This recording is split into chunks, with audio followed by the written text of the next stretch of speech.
최근 세종시는 깜짝 청약 열풍을 기록했는데요. 삼생활권 소담동 힐스테이트 무순위 새가구 모집에 이틀간 120만 명이 몰린 건데요.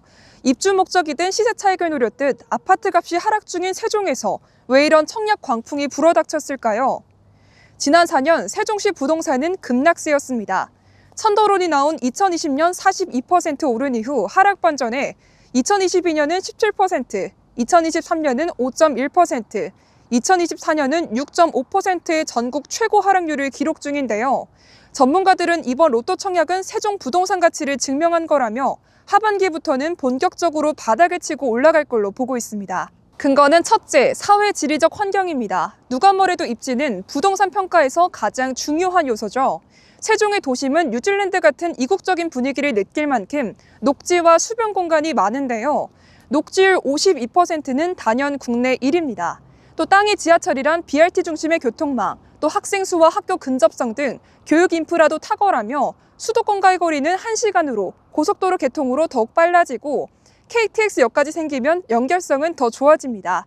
부동산이 오를 수밖에 없는 입지란 거죠. 둘째, 도시개발이 현재 진행형입니다. 2012년 첫 입주 이후 2030년 신도시 50만 명을 목표로 가고 있는데요. 국내에서 전례가 없던 특정 도시만의 개발을 위해 설치된 행복도시건설청이 육생활권까지 건설을 맡고 있습니다.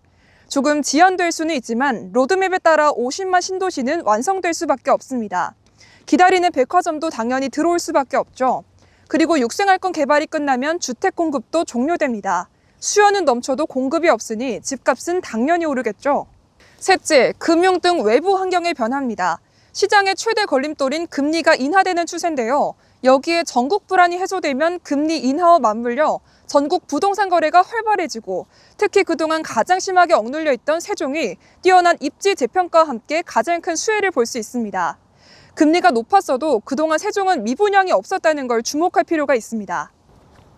넷째, 국회와 대통령실의 이전이 확정됐다는 겁니다. 국회는 분원이지만 사실상의 본원 역할을 할 것이고 대통령실은 용산을 떠나면서 청와대 복귀 대신 세종의 대안으로 낙점될 수 있습니다. 무엇보다 개헌 움직임인데요. 정치권의 권력구조 개편이라는 본래 목표 외에도 최근 비상계엄과 탄핵 사태를 반면교사 삼아 행정수도 이전을 헌법에 녹여낼 가능성이 매우 크다는 분석입니다. 단군 이래 최대 신도시인 세종은 수도 이전을 염두에 두고 온 정부가 나서 체계적으로 설계한 도시인데요. 전문가들은 세종은 중장기적으로 강점이 매우 큰 도시라고 말합니다.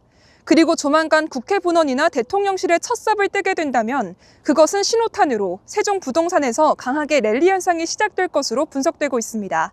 뉴스앤톡 남유리입니다.